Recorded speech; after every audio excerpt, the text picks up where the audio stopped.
Shalom, shalom, votre âme serviteur Jorel Badiga. Aujourd'hui, nous allons voir des clés, ou du moins la première clé, comment faire pour voir en esprit. Plusieurs personnes disent souvent, j'ai vu, Dieu m'a montré, j'ai entendu, voilà, j'ai eu une vision, j'ai eu un songe, j'ai eu quelque chose que Dieu m'a montré, mais qui quitte le domaine du naturel pour aller dans le domaine du surnaturel, donc du spirituel. Alors, vous devez savoir que pour voir dans l'esprit, il existe beaucoup de principes, d'accord? Nous ne pourrons pas énumérer tous ces principes aujourd'hui. Ce sera une série d'enseignements que je vais faire pendant peut-être 5 à 10 jours par là. Et je crois que ça va aider plusieurs personnes à opérer dans le prophétique, à voir ce que Dieu veut pour eux-mêmes, voir ce que Dieu veut pour leur propre vie. Parce que, en vérité, la génération du temps de la fin ne doit pas toujours dépendre des prophètes, ne doit pas toujours dépendre des hommes de Dieu. Même un chrétien simple qui est assis dans l'église peut connaître la pensée de Dieu pour sa vie. Parce que nous sommes dans un temps de dispensation de la grâce où l'Esprit de Dieu se manifeste comme il veut. Il parle à qui il veut, même aux enfants, même aux petits enfants, aux nouveau-nés, aux vieillards et tout ça.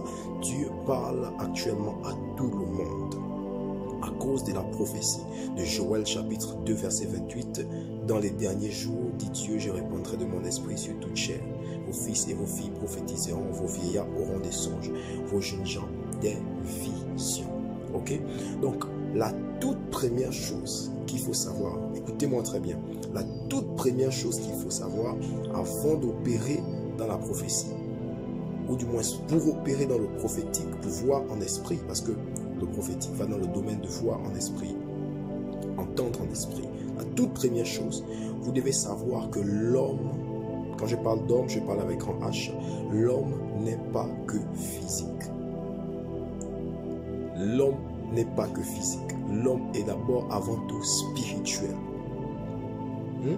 L'homme est avant tout spirituel.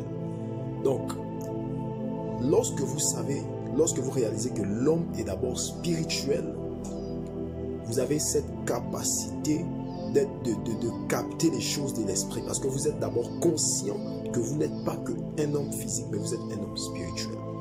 Regardez, je vous prends un exemple simple. Si vous arrivez louer dans une maison, vous arrivez, vous trouvez la maison est inhabitée, la maison n'a rien.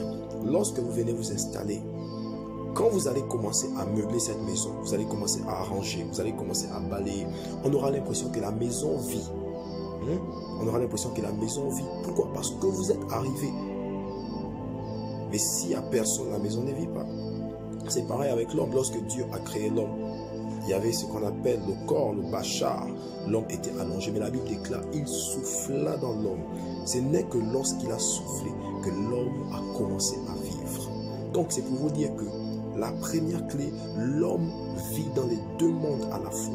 L'homme vit simultanément dans les deux mondes à la fois. Donc l'homme est esprit, l'homme possède une âme et l'homme habite dans un corps. Donc je reprends autrement, je veux bien formuler. L'homme a un esprit, il possède une âme et il a un corps. Ok?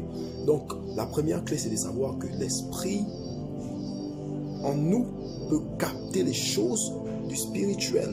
Pourquoi? Parce que nous ne sommes pas que physiques. Autant le poisson est heureux dans l'eau, autant un animal qui vit dans la neige est heureux, autant un oiseau est heureux dans le ciel, autant aussi l'homme est heureux lorsqu'il rentre dans les choses spirituelles. Raison pour laquelle vous allez voir dans toutes les religions, les gens vont vous parler de « on prie Dieu », je prie, on prie Dieu ici, ici c'est Dieu. Pourquoi? Parce que l'homme est à la recherche en vérité de ce à quoi il a été appelé. Parce que son esprit recherche les choses de l'esprit. Et vous devez savoir que l'esprit est illimité.